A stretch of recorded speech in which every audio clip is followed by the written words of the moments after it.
Evening and welcome into Sports Center. Kevin, we now know who the U.S. women's national team is going to play in the World Cup finals. And we've got an injury update on Megan Rapinoe and the most watched hammy in the world right now. Speaking of most watched, shh, that was the message to the three teams courting Kawhi. We heard very little about his meetings with the Lakers and Clippers, but his decision could be coming soon as two countries wait on the finals MVP. And all of Toronto locked in on his apparent arrival north of the border today. It's not really an off-season until we see chopper video. It's believed that Kawhi was on a private plane owned by the Raptors, which landed in Toronto today. Kawhi promised the Raptors organization that he would give them the final pitch before he would make his final decision. Fans lined up outside this Toronto hotel as there was speculation that Kawhi and his people were meeting with Raptors management. And Woj is standing by. He is joining us now, and those phones are on. So what are you hearing right now about a timeline and a decision from Kawhi? Well, I think sometime between this evening and July 4th has been the timeline that's been described to me over the last couple days. And that fits in with the fact that he was in L.A., met with the Clippers and Lakers over the past couple days, and it appeared to be him in Toronto today. All right, now Toronto gets the chance to speak to Kawhi last. Why were the Raptors given that opportunity? Well, it's typical of the incumbent getting that respect for the organization you were with. Now, you saw it with players like Gordon Hayward or others who had been in a place for a long time. He'd only been there a year, but look what they shared in a year. They won a championship. He's got great respect from Masai Ujiri for that organization.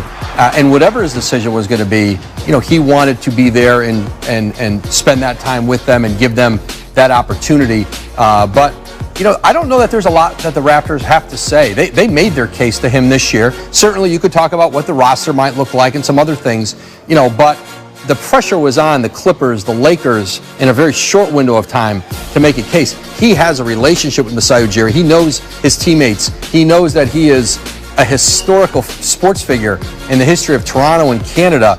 A lot of it really just speaks for itself. He is such a unique player. Everybody talks about destination money and the will to win championships. You can't really apply this to Kawhi because he thinks outside the box. What are you hearing about what will play into that final decision for him?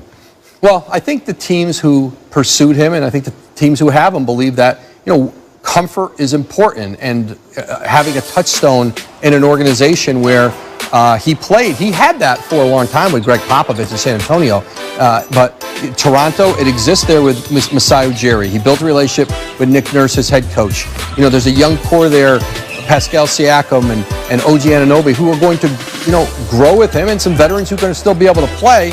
You know, if you're the Clippers, you hope that person was Doc Rivers in their meeting. And the Lakers, obviously, you know, they have two players in Anthony Davis and LeBron James that a player of Kawhi stature is already familiar with. You mentioned Doc Rivers and that comfort, right? And this comes down with Kawhi and trust.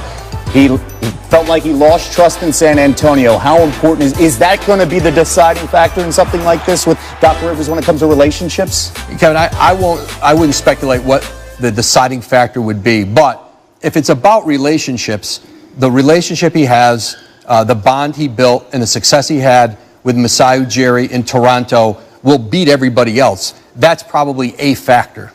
With Masai Ujiri, a lot of speculation about him going to Washington after they won the championship. How much does that play a role here that he is going to be in Toronto right now? It's immense. It's immense because not only is there a personal, professional relationship, but I think there's also a trust by Kawhi Leonard that he's going to continue to build an organization around him and a team around him that will allow them to be, you know, very competitive. His track record, his history has shown that in Denver and then now with the Raptors, where he built an NBA champion. It's only day 3 of the NBA free agency period. You mentioned tonight or potentially tomorrow we will have a decision, and Woj will be standing by ready. Of ESPN Radio and ESPN News, 250-plus markets across the United States of America, plus ESPN Radio and SiriusXM Channel 80, plus ESPN Radio simulcast over the live national television airwaves of ESPN News. Number to call up as always is 888-SAY-ESPN. That's 888-729-3776. The Stephen A. Smith Show is being brought to you by Pennzoil Synthetics,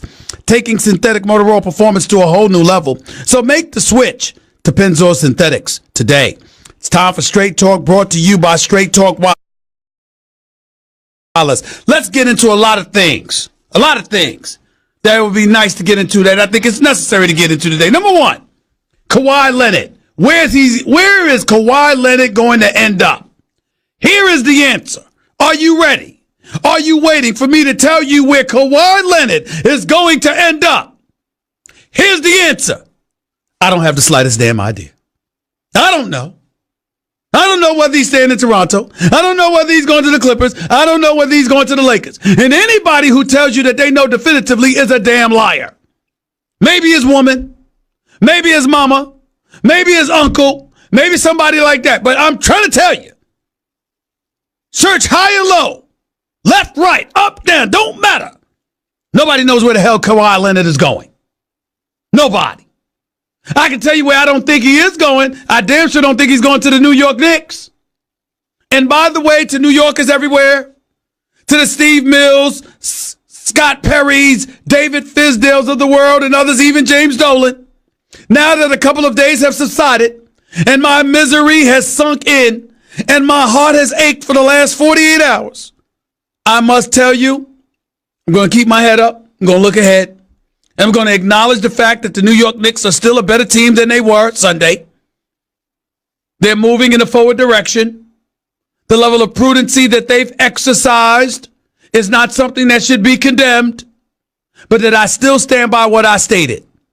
Two marquee superstars in the game of basketball, Kevin Durant and Kyrie Irving, chose Brooklyn over Broadway.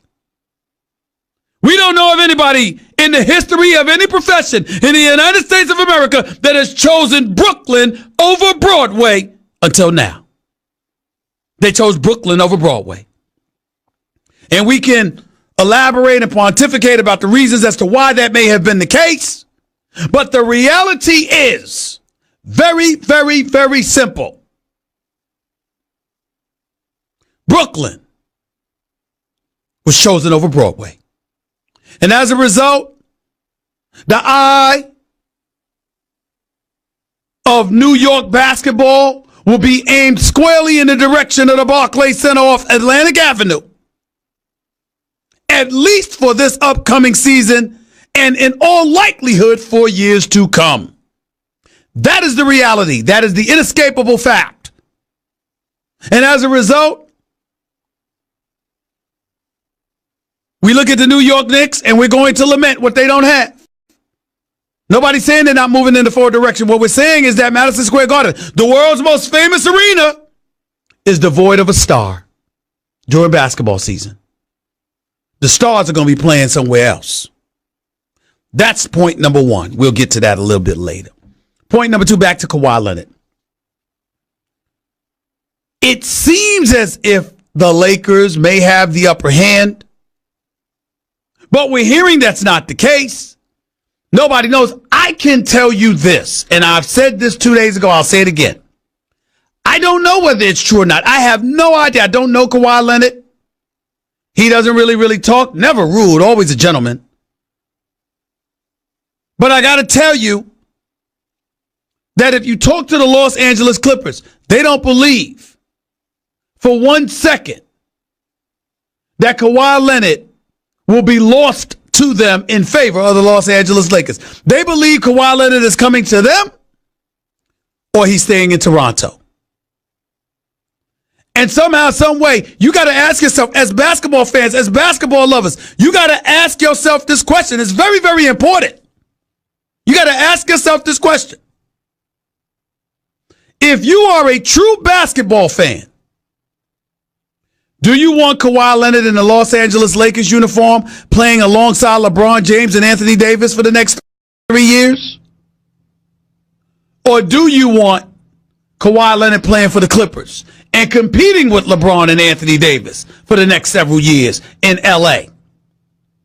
See, from a ratings perspective, it's not great for basketball during the regular season because you got stars on the West Coast in the Western Conference, and obviously your ratings are going to be compromised because if you don't have those preeminent stars in the East, those 7:30 games in the East on the East Coast are not going to generate the level of interest that you would like. And those Laker games are going to be starting at 10 or 10:30. And most people are going to be to bed by halftime, if not earlier. And some of those games are going to get missed. That's why it's such a big deal to some degree that Kyrie chose Brooklyn. And Kevin Durant chose Brooklyn.